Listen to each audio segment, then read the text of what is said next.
রাজনীতি এবং রাজধর্মের কথা।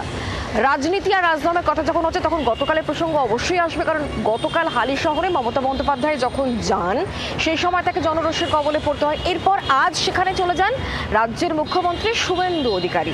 তিনি সেখানে পৌঁছে মৃতের পরিবারের সঙ্গে কথা বলেছেন, মৃতের স্ত্রীর সঙ্গে কথা বলেছেন, চাকরির আশ্বাস দিয়েছেন এবং সেই সঙ্গে অবশ্যই রাজ্য যে সর্বতভাবে সাহায্য করবে সেই বার্তা শুভেন্দু অধিকারী দিয়েছেন। পুলিশের যে গাফিলতি ছিল সেটাও কার্যত উল্লেখ করেছেন হালি শহরে দাঁড়িয়ে রাজ্যের মুখ্যমন্ত্রী শুভেন্দু অধিকারী। হালিশহর থানার আইসিকে ক্লোজ এবং আইওকে সাসপেন্ড করার নির্দেশ দিয়েছেন রাজ্যের প্রশাসনিক প্রধান।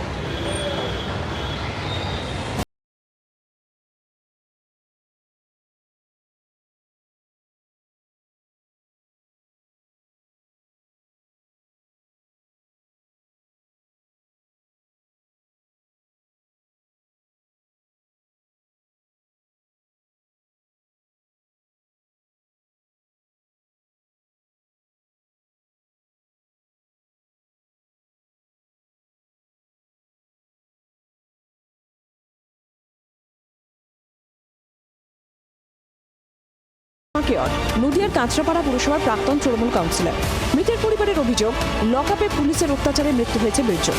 সোমবার হালিশহরের ভূতবাগানে মৃত তৃণমূল কর্মীর বাড়ি যান মুখ্যমন্ত্রী শুভেন্দু অধিকারী।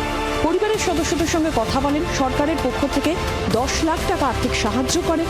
এর পাশাপাশি মৃতের স্ত্রীর জন্য চাকরির বন্দোবস্ত করে দেন মুখ্যমন্ত্রী। আমি ও স্ত্রীকে আমার অ্যাটেন্ডেন্ট হিসেবে চাকরি দিলাম। উনি শোক কাটিয়ে ওঠার পরে লোকাল থানার সঙ্গে অ্যাটাচ থাকবেন এবং 12 মাস 15,000 টাকা করে এরা পায় অ্যাটেন্ডেন্ট।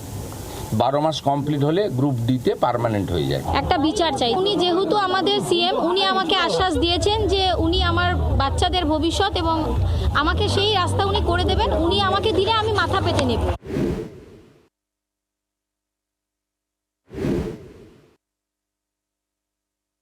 আমরা প্রাথমিকভাবে থানার আইসিকে ক্লোজ করছি পুলিশ লাইনে, আর আইও ইনভেস্টিগেটিং অফিসার তাকে সাসপেন্ড করছে। পুলিশের গাফিলতি প্রমাণিত, কারণ তাদের কাস্টডিতে মারা গেছে। থানার দুজনকে সাসপেন্ড, ওটা তো রুটিন, ওটা তো হবেই।